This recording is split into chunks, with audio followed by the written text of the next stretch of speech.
No, it's Michael Jackson. It's not Michael Jackson. Somebody's watching me? Is that what that's? You might be right. Time out. Oh, it's Rockwell, dude. Who's that? No idea. No idea. Don't talk shit about Rockwell. I think the music video for it's real bizarre. Shit, that scared me.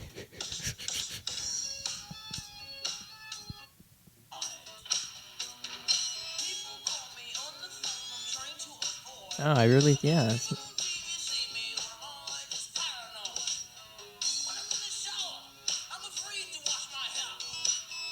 Yeah. Oh, yeah.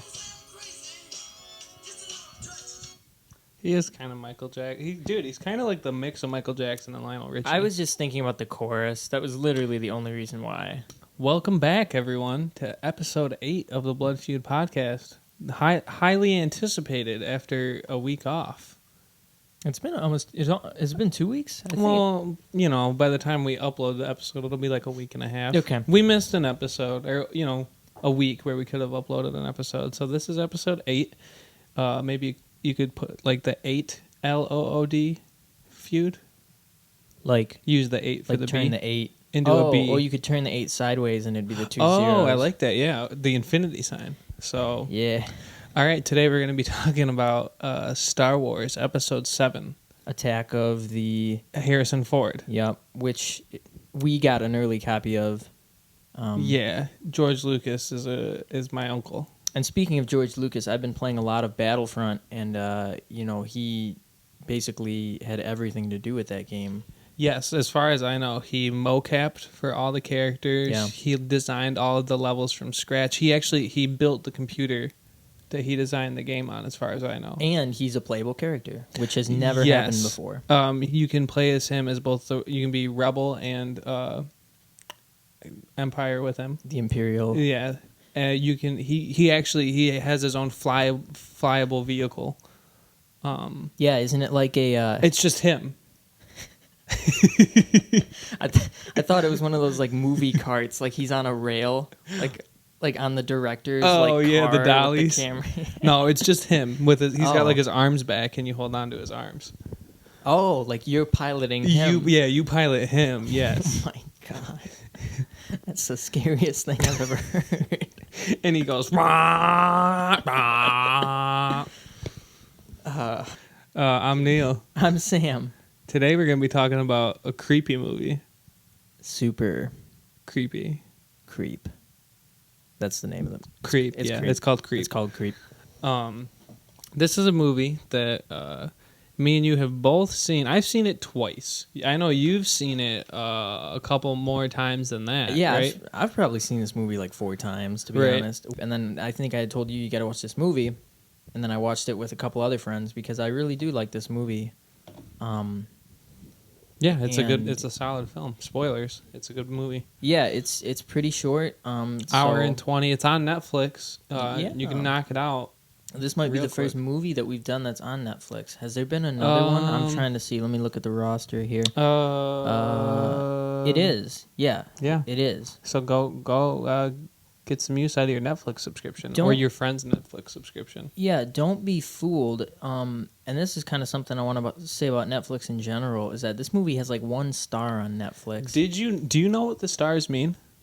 I thought it was it's like it's trying to predict what you would give You're it. right, yeah. I try to tell people that and they're like, "No, dude, that's not what it is." Yeah, it's trying to predict what it thinks you are going to Right, give and it. how many times I've rated maybe one, like when I first got Yeah. Netflix, I was like, I'm going to rate everything. Yeah. And I rated like 2 movies, so like I Right. gave Up 5 stars, and like that's it. So now all my Netflix ratings are based off my 5 stars on Up.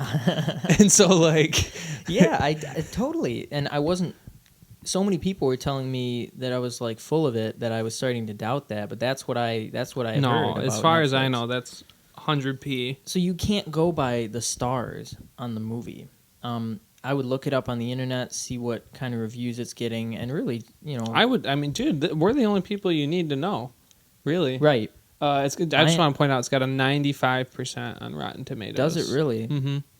So, well, I'd say what we do is, we're far more credible than a corporate institution. Okay, well, anyway, nonetheless, this is a great movie. Don't be fooled on Netflix. Give it a watch. And as far as this film goes, I don't really think it's like it's an award-winning movie. No, I mean, you know what it looks like to me is it looks like, because there's literally 2 people in this movie. There's 2 cast members. It was directed by one of the cast members, and it was written by the 2. This was a movie made by 2 people, essentially. And you can tell it was like they just came up with it, and they're like, okay, let's go do it. And I don't know if you had said this to me or my other buddy, but that's one of the coolest things about this is they could have made it on vacation. Exactly. I think, because it feels to me like they went up to the woods and they're like, let's make a movie. Okay. Yep. Let's rent a cabin. Let's film. Film a movie. And I was trying to pull the movie up and I couldn't get it, but there's even a scene that I was trying to remember if there's other people in it, and I don't think there's ever a single other person in this movie. Well, there's a voice. There is a voice, but if you do happen to watch this movie and find that we're wrong, let us know, because I believe we can't watch it now, but I believe that there are no other people besides the 2 main actors. And really, most of the time, one of those main actors is holding a camera. Yeah. Which, if the sound of that turns you off, don't let it right away. Yeah, because I feel like with this type of movie where it's short enough that, like, it doesn't need... I mean, it's not short. It's an hour 20. A lot of movies are an hour 20. It's shorter than... But it doesn't need to have a bunch of characters to hold it from beginning to end. Yeah, in my opinion, at least. Yeah, I've seen it 4 times and it never feels too boring, because I'm always like, it's never like, oh, we still got so much to go. It's kind of like you get to a certain point and it's like, well, now we're on the downward slope. Not in a bad way though. So the 2 actors in this movie, I don't know. There's Aaron and Joseph. There's Joseph, and Joseph. Honestly, the reason that I love this movie, Mark Duplass plays Joseph. You might know Mark. We're on a first name basis. Yeah. From The League. He was in a movie that I loved that came out last year. It was on Netflix. I don't know if it still is, but it's called The One I Love. I think so, yeah. Yep. That movie's great. He was in one called Safety Not Guaranteed. You'll recognize him. And he's a comedian, as I understand it, right? He's a comedian, yeah. But he also, if you look through his IMDb credits, there's a couple horror things that kind of pop up. Like there is a movie that he was a producer on, him and his brother, called Baghead.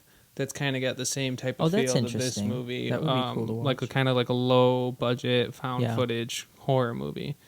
Yeah. But, yeah. So it's just those 2 guys. And I think he has a Duplass Brothers production company. They made The One I Love. And he's in that too. So him and his brother, I assume that they had something to do with this, although I don't know if they're directly credited. I'd have to check. Well, Patrick Bryce, who plays Aaron, is listed as the director for this one. Oh, wow. That's interesting. And then just Mark Duplass is listed as a producer, not his brother. And then Jason Blum from, he did Paranormal Activity, Sinister, all that stuff. Yeah, and I think, didn't they credit that?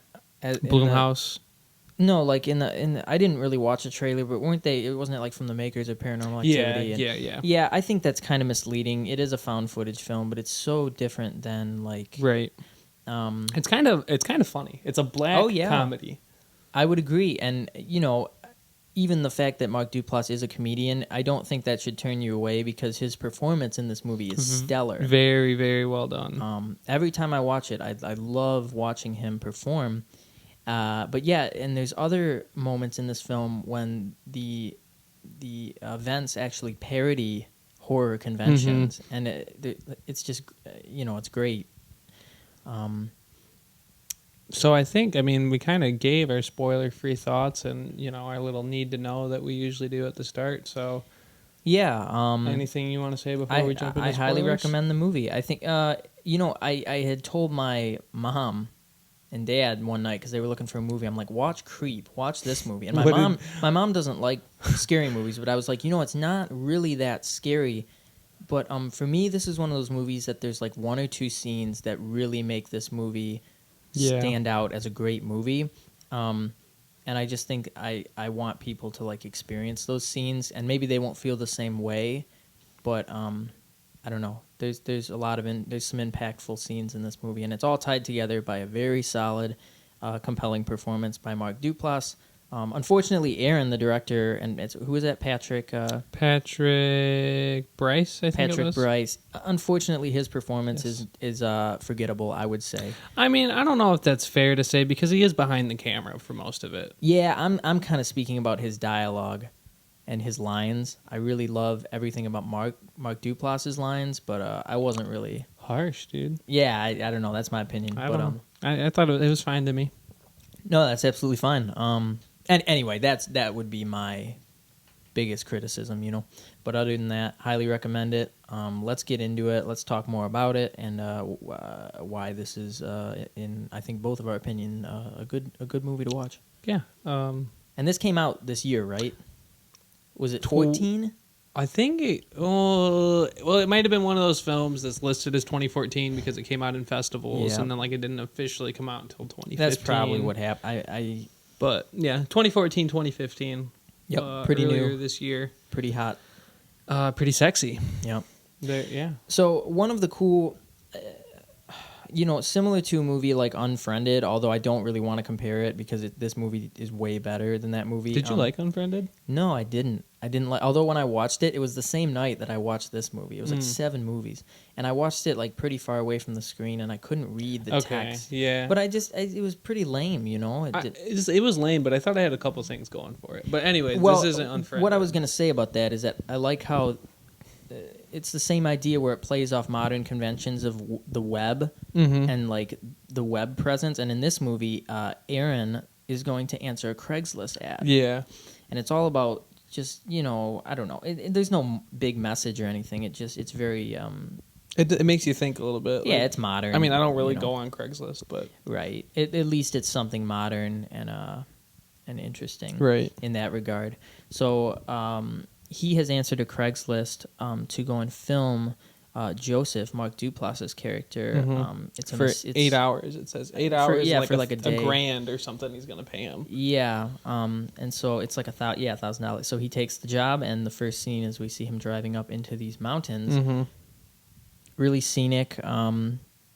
Isolated, and he's just talking about going to answer the ad. And then he will arrive at Joseph's, I guess it's like secluded his house cabin. is kind of creepy. Like it's on the top of a hill, and it's got like this bright, is it like a yellow door? Or like, is it red? It's on a mountain. It's on a mountain, right. They're like thousands of feet in the air. So there's like 2 flights of stairs you have to climb to get to the front door. Oh, I see what you're saying. Yeah. And this scene is cool because Aaron tries to knock on the door and nobody answers. And he goes back and sits in his car. Yeah. And then like this is a jump scare that was like actually effective because it's not one of those jump scares where like it's coming kind of like he's like fixing the camera and stuff and Joseph pops up and he's like, "Hi." Like he's not trying to be scary, but like that makes it so much better. And there are other jump scares in this movie where Joseph is trying to be scary, but not really in like a playful. Right. Yeah, and we'll talk about that because the jump scares come back all over the place, and they're always like goofy, but it's to good effect, I think. Anyway, so now Joseph will introduce himself, and we learn that he has terminal cancer, I believe. Yeah, he says he's got a brain tumor. Yeah, and he's got a pregnant wife. So he's filming. He wants to film like a what would you call it? Like a diary almost. A film, like a vlog, like a film diary for his son. So his son could know who his dad was. Right, and that's pretty much that scene. And so Aaron's like, all right, and Joseph's like, let's start doing it. And the very first place we go is the bathtub. Yeah. Which this scene is just great. It's so it's weird, funny and creepy and weird, and But from the get go, if it wasn't weird the way Joseph introduced himself already, and like another thing that struck me is like Joseph comes up in like this tight black skin tight like running suit. Oh yeah, that's kind of weird looking. Like it's funny and weird. Like that's this whole movie. It's like funny and weird, kind of. Yeah, and so he takes his clothes off and like gets in the tub, and he's like, don't be scared. We're gonna go a lot deeper than this. And right, it's just that's so funny. And so begins tubby time. Right. So this is what Aaron or Joseph says. His dad used to do it with him, and he wants to do it with his son. And he like pretends he's got the baby, and like he's like tubby time, and it's like basically just washing the baby, but it's kind of creepy like to think about. Yeah. And then he's like, should I just kill myself? Basically, right. He's like he gets very dismal and submerges himself in the water, and again it plays a jump scare trick on Aaron. It's a very off-putting scene, and when you think about this is the first place where the movie goes, it's just weird, and I like that. It's very off-putting. And then they take a walk. Yeah, he's like, let's go on a hike. And now, like before that, though, we get to meet Peach Fuzz, who is the best thing, part of the movie, or which is the best part of this movie. Because Aaron is like he's like exploring the house or something. Well, Mark Duplass says, "Go check the closet." Oh, he's telling him to find a hat. Right, and when he opens the closet, another one of those kind of playful jump scares. Like there's this creepy Scooby-Doo-esque points if you're keeping track of the Scooby-Doo references at home. Werewolf mask, and it's very creepy. It's a very what would you call? It's a very like to me, it's like it looks like it's like one you could buy at a dollar store, but at the same time, it's like really high quality. Like like it's got this look of like violence. Like it's messed up and gnarly. Yeah, it makes me wonder. I mean, it's like it might be the only prop. It's one of the only props in the movie, and it's just so good. And then, Joseph is like, "Oh, that's just Peach Fuzz," and this scene is great. He puts the mask on and kind of proceeds to explain that it was his dad's. Yeah, and he used to put it on and play with him. There's a song. He's like Peach Fuzz. He does this hilarious, probably ad-libbed. Right. I'm guessing 90% of this movie was ad-libbed. Yep. Which is cool. Which might account for why maybe Mark Duplass is more skilled in that area. Yeah. You know what I mean? But anyway, he does this really creepy dance and like this song and has the mask on, and it's a really cool like kind of like dichotomy. It's really weird. Yeah. It'll put you off. And then we go out in the woods. Right. And while they're in the woods, like Joseph from time to time will just take off. Like, he just starts sprinting, and it's like, what is this guy doing? And then like he'll pop up and try to scare Aaron. And it's like slowly building. Like this guy is like creepier and creepier. Yeah, and Aaron doesn't know where they're going. He's getting tired and hungry. It's gonna get dark soon. And Joseph's like, where does he say they're going? He says it in Spanish, I believe. He says like El Lago de Corazon or something. Yeah, and it ends up being this heart-shaped pond that they're looking for. And he says something about it being like a healing thing, right? And I kind of thought that this is where like the movie was going. Like maybe there was something weird with the lake that was going to happen. Right. But there's really not. Yeah, no, but it's definitely a weird, creepy scene because they find this heart-shaped like pond thing in the middle of a river, and then they kind of stand in it and like play in it, and Joseph draws both of their names in like a heart. Right. Yeah. And there's kind of like a weird, it's not really homoerotic, but it's just, it's just weird. Yeah. It's creepy. It's creepy. Throughout the whole first part of this movie, Joseph is kind of talking about how, you got to take advantage of experiences in life, and I can't remember the exact quotes and stuff, being very like spiritual and like inspirational.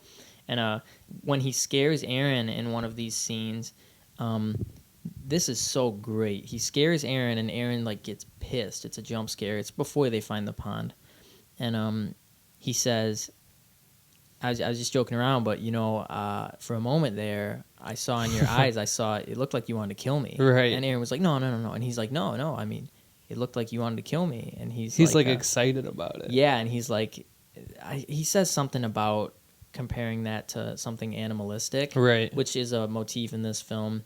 And then, oh gosh, I think he mentions the axe now. He says, when you saw that axe outside my house, did you think I was going to kill you with it? Because when when Aaron pulled up to the house for the first time, there's this axe just stuck in a log. And it's really subtle but interesting foreshadowing.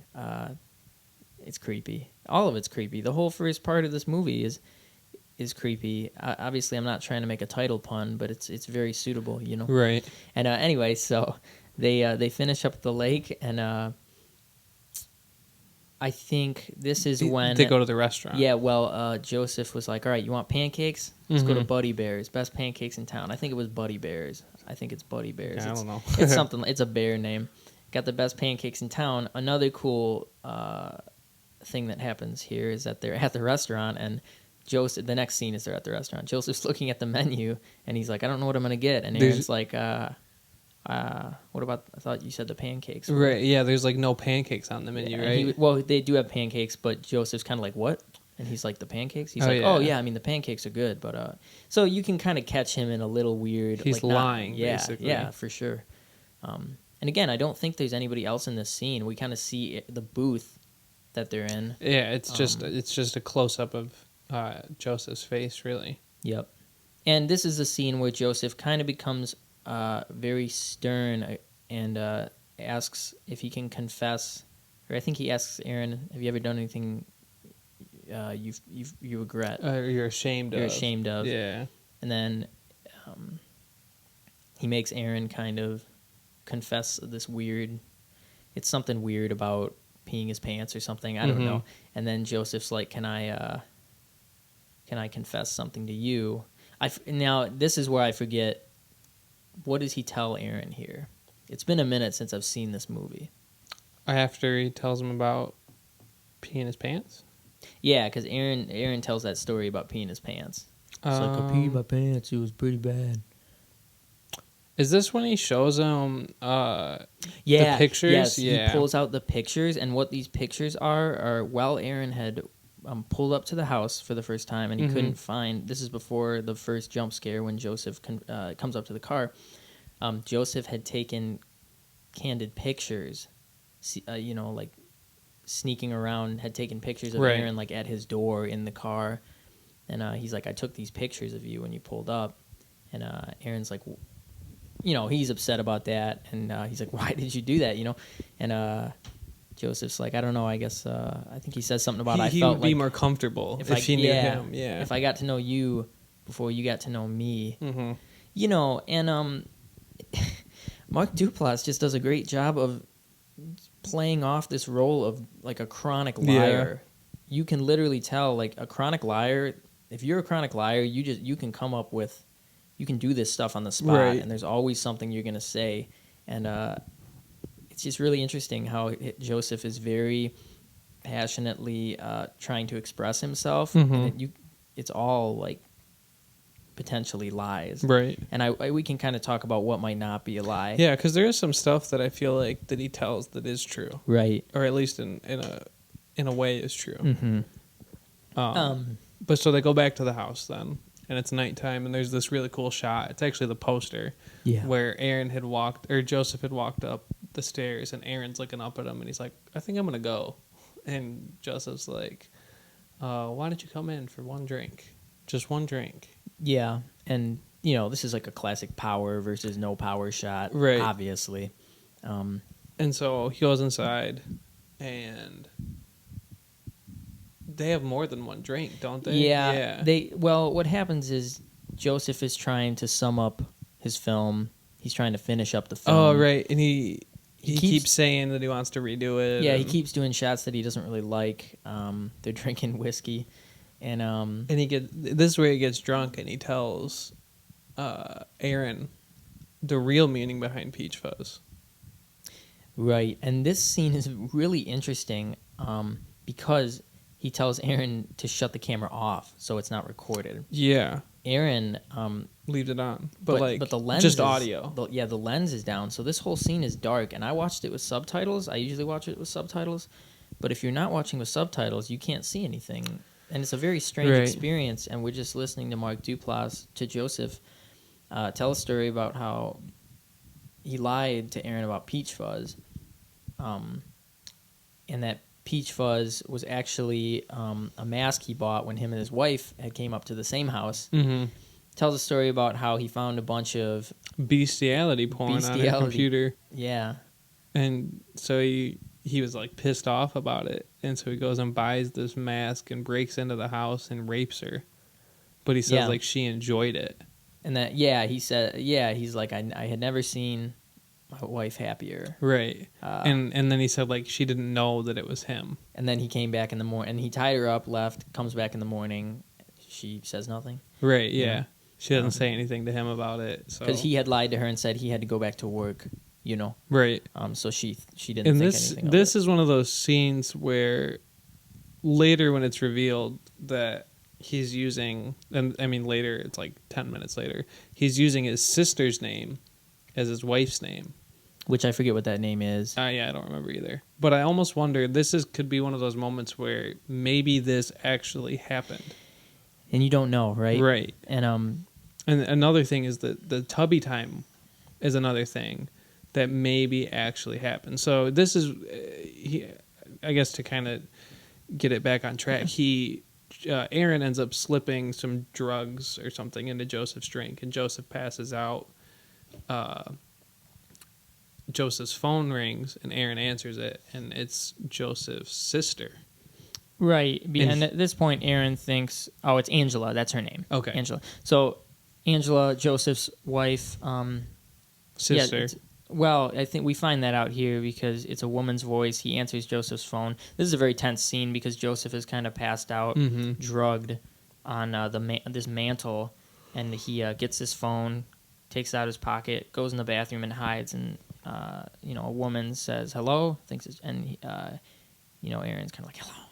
Right. And he thinks it's Joseph's wife. He's like, who is it? She's like, who is this? And he's like, this is Aaron. I'm something. He finds out it's Angela, and he's like, you're Joseph's wife? And he's like, no, I'm his sister. Mm-hmm. And basically she says, you got to get out of the house. Right. He's not well. And so he goes out. Of course, this is kind of like, I feel like the movie's poking fun at more horror movie conventions. He goes out in the room, and of course Joseph's gone.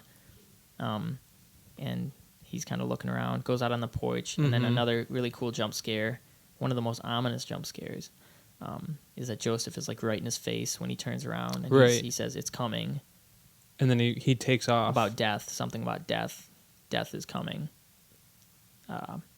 He's kind of weird. You can tell there's something weird. Like you could put like bipolar syndrome onto him or something. He changes like that. And I do want to say another really cool thing about Joseph's character in this movie is that, do you notice that when he gets really serious, he doesn't blink?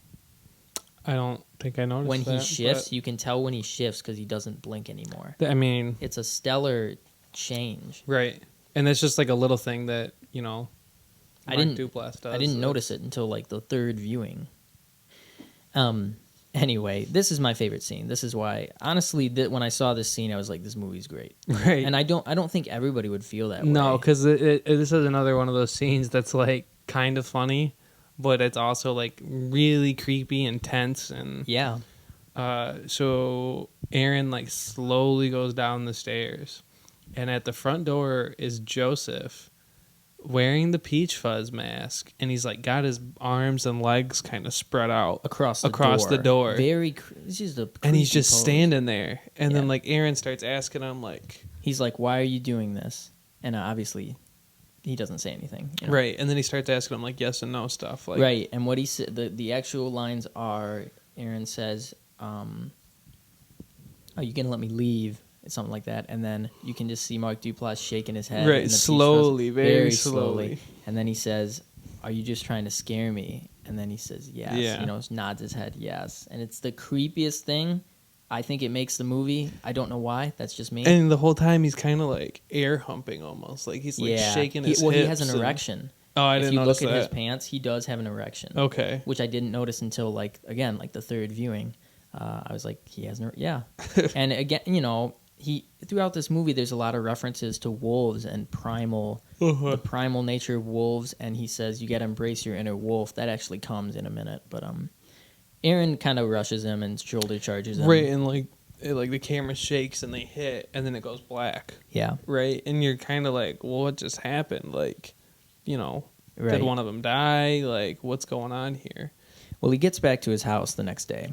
Well, the next thing it shows you is Joseph dragging the garbage bags. Oh, this is great. And you're supposed to think it's like he killed Aaron. And then Aaron turns the camera around. Right, well, he's dragging garbage bags up a hill, and then he starts digging like a grave, basically, on the side of this hill in the forest. And then you find out it's a tape that Aaron is watching. Right. Joseph has sent this tape. And so like he turns the camera around. And Aaron's like, what? And he has his address now. Somehow Mark Duplass has his address. And I just want to say, like, this is kind of where the movie took a turn that I wasn't expecting it. Right. Like, the standoff with Peach Fuzz is kind of like where I expected the movie to go. You know what I mean? Like, eventually you find out that Joseph is this creepy guy and he's going to kill him, basically. Yeah. But then it goes into this whole, the third act, I guess. Which this is the downward, not the menu. I don't know. What are you trying to say? This is the final sequence. Right, it's the third act. Yeah. And in this sequence, we have Joseph sending Aaron a series of videotapes and like packages. Weird gifts. And he kind of shifts between saying, I'm really hurt, I thought we had something, to like, I'm sorry. He says like, I love you a lot, too. Yeah. And goes back to that heart that they drew in the woods. And in one of these packages, he sends Joseph. He opens it up, and there's a knife in it. Mm-hmm. And then he says, "You got to dig deeper." And there's a stuffed wolf. Mm-hmm. And I like the motif of the wolf in this movie. Yeah. He says, "Wolves are loving creatures, but sometimes they kill what they love." That's metal. Yeah, but it's Joseph, right? That's Joseph. Right. And he says he's got to cut the wolf open, and there's like I believe there's a necklace inside. It's a little locket, it's a heart-shaped locket. It's got Joseph which is kind of funny, side by side. Aaron ends up throwing this out, and Joseph doesn't like that.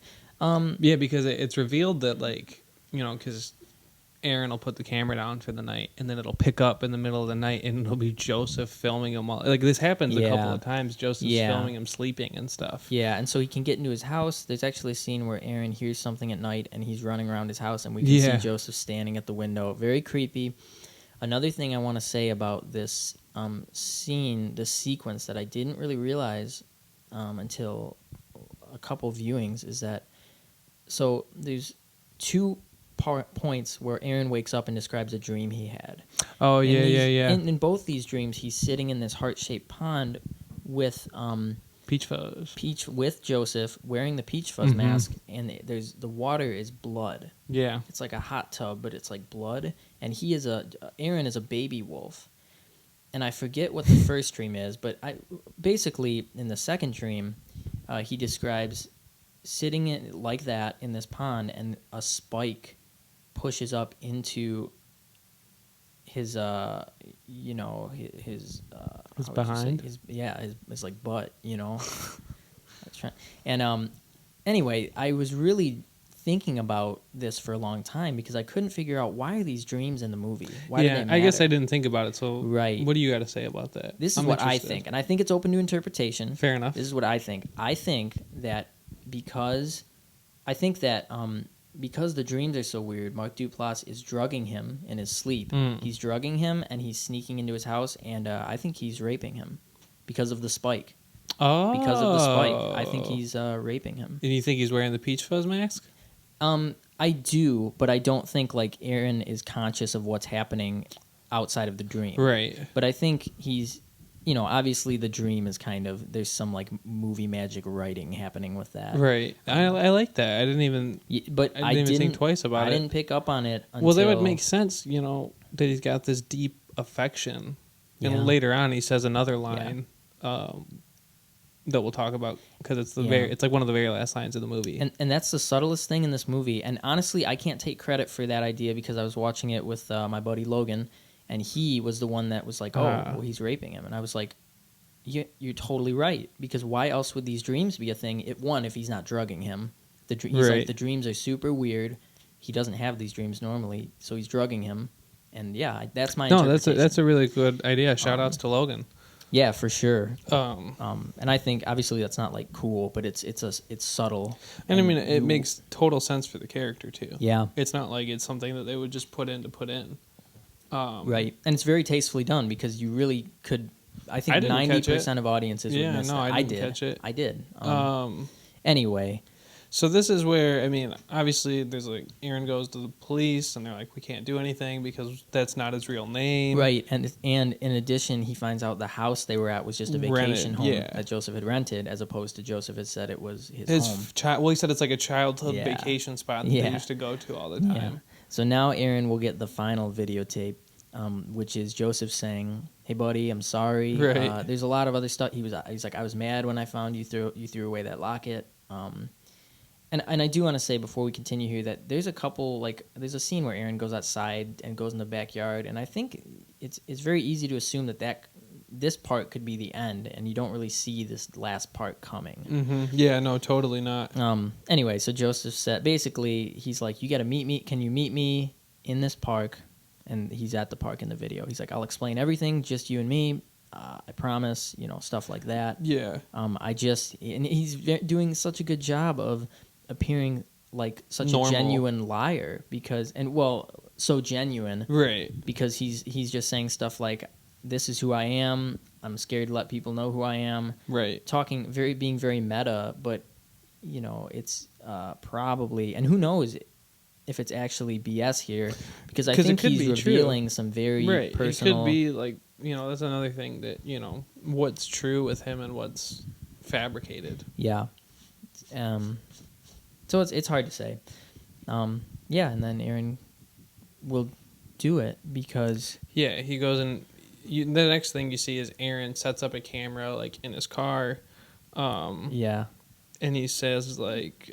pointing at the bench that he's going to sit on. Right, and he's got 911 on speed dial.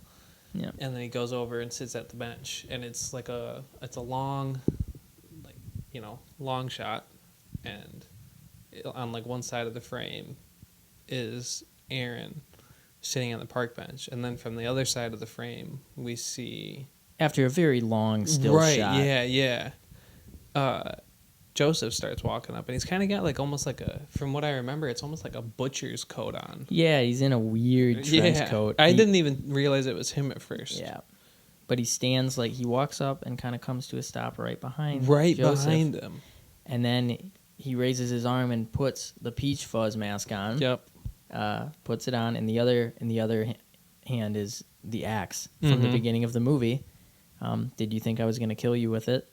Right. I did not see this coming at all. Yeah, no. And it's such a suspenseful scene. He waits so long, and he raises this axe very slowly. It's poking fun at this idea, I think. You're waiting for Aaron to notice it. Yeah. And he just never does. And Joseph is, he's waiting for Aaron to notice it too, but we don't really know that yet. And he's got the axe over his head for probably, like, I don't know, like a while, close to 10 seconds maybe. And with no sound effects at all, I don't think he brings it down into Joseph's skull. Right, well, because the camera's, 20, 30 feet away in the car. And it's very anticlimactic, and I think it's anticlimactic for Joseph too. You know what I mean? Well, because, and it kind of does the same thing it did with Aaron where he's watching the tape. It turns around, the camera does, and Joseph's watching that happening. And he's kind of like, "Sorry, buddy," like, you know what I mean? Well, and this is like perfect because what we're wondering in this scene, and probably what we're thinking is, well, this movie's stupid. Aaron didn't turn around. This is a joke. And that's where I thought it was going to end. Yeah. And like, this was the type of movie that I could totally see having an ending like that, where they're like, because we did say a lot of it was improvised, and it's like, well, how do we end this? Okay, just have him kill him. All right. But it kind of does like a little bit of world building almost. Right. Character building, at least. It breaks the third wall a little bit too, because fourth wall. Is it the fourth one? Yeah. That's the fourth one. You did that one another time. I think I did. Because I think of like the 3D. Right. Like going into the Dude, 3D. We're going 4D, bro. Shout out to Jack. I'm in the 3D, buddy. Oh, my God. Anyway, so Joseph, it pulls out of this. It's like a frame shot after he's killed Aaron. Turns the camera around. Joseph's watching, and he says something along the lines of, everything was perfect, but the one thing I couldn't figure out is, why didn't you turn around? And he's kind of laughing, and so then we're kind of like, okay. And he says something about like, oh, it's because you were a nice guy, almost like he wanted him to do it. He says it's because you're the best one of them all, right? Or something. He says it's because you're the best person that ever lived, is what he says. Right. He says you never stopped doubting that I was good, and basically, he used that to his advantage. And it's just a really funny, really weird and creepy and tragic moment where Mark Duplass's character acknowledges that Aaron was really not, he wasn't being intelligent, but it's also making fun of that convention at the same time. And then I think the ending, other than the Peach Fuzz part, is probably my favorite part of the whole movie, because he pulls open a drawer. Well, he's on the phone. He's talking to someone, another videographer. That's like, he's like, oh, 8 hours, $1,000. He's saying like the same thing he said to Aaron. Yeah, the same spiel. And he pulls open a drawer and he like logs. He's got Aaron's DVD. It says something on it. It's got a heart on it. And it says like Aaron, or it says, something weird on it. Yeah, there's a couple other DVDs that say like haircut.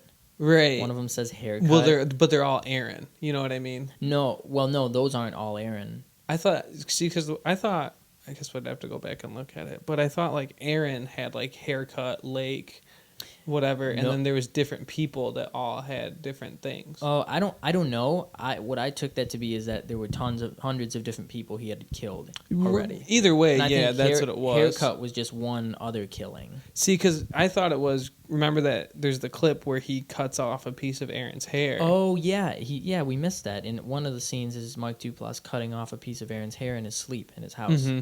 But yeah, that could be right. You're right. See, I thought. I mean, obviously, like we said, we can't pull it up right now. No, But right. I think he has different. He like logs, so like Aaron from beginning to end, and then he's got another person's, like it's got another guy's name on it. You're probably right from beginning to end. Okay, that's good. That's good. Yeah. And what we also missed is there's one last jump scare before that where Mark Duplass was still watching that film. Oh yeah. And he just got done telling us why Aaron is the best human being that's ever lived and why he'll always love him, and then he says something about Mark Duplass gets in the frame of the scene where he had killed Aaron. He knew that the camera was in the car. Mm-hmm. And he comes up to the camera in Aaron's car and he screams in it. Right. And it's a pop-up scare. Which is kind of funny. Yeah, like it's very funny. But at the time, it's like scary. And I think, he had also acknowledged, man, it was foolproof. This is what he said. He said it was foolproof. It was almost foolproof. You put 911 on speed dial. Right. You get the camera in your car, but why didn't you turn around? And that's how he kind of started that. And very, very cool, like, acknowledgement of, like, something silly, a silly convention. And that's it. That's the movie. And so, did you know that they're planning on making a Creep 2 and a Creep 3? I did not. With Mark? I would assume so. And wow. I think it would probably go on to tell, stories of either the different people, or maybe something cool they could do is like, because if you're going to do 3 movies, maybe like in the second one he has got like it's someone that gets away from him, kind of like that survives, and then the third one is like maybe that person trying to like bring him to justice. Or that's kind of hard for me to visualize how that would work, and I don't know. But I mean, I would totally be okay with them just doing like an anthology series where each one's a different. I think Aaron or Joseph murder. You know what I mean? Right, and I would like to see. I would hope that Mark Duplass's performance was varied enough. Right. Because I wouldn't really want to see. I really did love this performance by him, but I would want to see something. It'd be cool to see him taking on a different role. Right. And I think the idea is that every time he does it, he's a different person. And it'd be cool to explore that. Right. Well, because I mean, obviously, all that stuff at the house was all made up because unless he rents the same house every time. Yeah, And then maybe is peach fuzz always something that happens, or was that just? I see that could be made up. That could have all been made up. Right. Tubby time could have been made up. It could have been real. Peach fuzz. See, and then here's kind of a theory I had about Joseph's character was that and this is why it even builds in great with him sexually assaulting Aaron, is I think Tubby time might have been his dad molesting him. Yeah. Yes. Yeah. And then I think, at least in my opinion, where he says he broke in and raped his wife, I think he did that to his sister. Yeah. For real. Yeah. Well, it's clear that the Tubby time, the way it starts like that, I would say it's a solid theory to assume that he was molested as a child. Absolutely. And because of the sexual, everything that with his wife or sister, right? Right. Or sister. I think it's a sister probably. Yeah, and then Aaron. Yeah, it's a clear theme. Another interesting aspect of the film that they could build on in sequels, which who knows if they'll ever actually make the sequels. Right. Hopefully they do. Is his sister seems to know about it. Right. And she's not okay with it because it's not like she's helping Joseph. She's like, you need to get out of there. And that would be a very interesting direction right. for a sequel, is to look at her character and Aaron comes back into her life and it gets messed up. So maybe they'll do or something not Aaron, with her. I'm sorry, Joseph. Joseph. Maybe they'll do something with her in the sequels. I think really there's a lot of directions they could take it, and I'd be happy with any one of them. Yeah, that's interesting. I would be a little bit frightened that because I like this movie so much. Yeah. You never want a sequel to tarnish that, but there's always the first movie. Right. It's not like, they put out this movie and, huge box office success, we're making another one. It's like they went in wanting to make a trilogy. Yeah, and that kind of on that note too, this by no means, this is probably one of the most underground films in the genre, because I feel like who knows about this film? Yeah, no one's talking about it. It doesn't really have it's any on Netflix, hype. And so on that note, I do want to say that I don't think that everybody's going to like this movie. No, it's kind of it's a slow burn kind of. There's if it's what you're into, there's stuff that keeps you interested the whole time. Yeah. But I could see someone maybe not liking it until the end. And I could see somebody also not liking the end either. I could see why people wouldn't like this movie, and for me, I totally get it. And it's just one of those films that there's a lot of cool, subtle stuff, psychological stuff going on beneath the surface. A lot of tie-over, even a circular story with the axe at the beginning. Right. He tells Aaron how he's going to kill him. Right. It's so great, yeah. but you're not going to know that until you get to the end, and you might not even remember that he said that. It definitely warrants itself to more than one viewing, and it's short enough to do that. This is a film that immediately when I watched it, I wanted to watch it with my friends to see what they thought. Yeah. And thankfully, most of them really liked this movie. But yeah, I don't know. I don't think everybody is going to like it in the same way I did, because for me, it was almost that one scene where Peach Fuzz is in front of the door, and I'm like, this movie's great. I love it. Right. I still think about that sometimes. It's just such a cool image. Yeah, and that's really that. That's Creep. Do you have any more thoughts on this movie? I think, it's pretty straightforward, I think. Yeah. The movie and our thoughts. So. Absolutely. So highly recommended from the Blood Feud crew. Right. This is one that you should be able to get your hands on easy. Go on Netflix. Yeah, Everyone's got Netflix. Who doesn't have Netflix? Suckers. I just got Netflix a month ago. So. Yeah. And let us know what you think. If you hated it or if you liked it, leave a comment. Subscribe to us. Next week we'll talk about that. Next week we're gonna do a movie called Bone Tomahawk. Bone Tomahawk. It's a Western horror movie that came out this year. I've heard good things about it so far. Kurt Russell's in it, which is interesting. Kind of a big name star to have in a little budget indie Western horror, and that's kind of an interesting genre mix that I feel like you don't even really see that many Westerns anymore, regardless. But a Western horror movie, that's something that I'm really interested to see. Yeah, and hopefully see done well. And in addition, we've got the actor from Insidious, from Fargo. Is he in that? Oh, is he? I thought. Oh, I might be wrong. I thought you told me he was in that movie. You might be mixing that up with something else. I know that. Okay. Or let me look real quick. I know Sid Haig's in it, who was in Devil's Rejects and House of a Thousand Corpses. Okay. Oh, Patrick Wilson is in it. Okay. You're right. Yeah, Patrick Wilson. From The Conjuring, from Insidious, from Fargo, the television series. Yeah. Matthew Fox is in it. Yeah, it seems like there's some cool... David Arquette is in it. Oh, wow. Yeah, I'm very excited for this one. It's weird. It sounds so weird to me, so I'm excited to check it out. And after that, we're going to be doing Krampus, which we did Trick or Treat a few weeks ago for I'm Halloween. really excited about that. Very excited, yeah. So go try to get your hands on Bone Tomahawk, or wait and see what our opinions are. Yep. We're on Facebook. We're on Twitter. Twitter's what? At Blood Feud Pod. Blood Feud Pod, yeah. Facebook, Blood Feud Podcast. YouTube is Blood Feud Should just Podcast. be Blood Feud Podcast. Yeah, yep. We if use you YouTube. We appreciate anyone that, hung around and stuck with us in that week we were off. I saw someone was actually disappointed that we weren't going to have an episode. I know, which made me sweet. Feel good about myself. My boy Ron Del Villano. That was who it was. That was him out in Seattle. Yep. Shout out. So if you're listening, Ron, you're the man.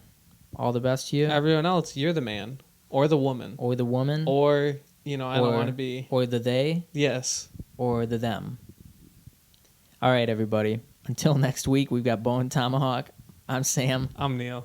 We'll see you next time. Go yourself, America. Mom, what's up? Sorry.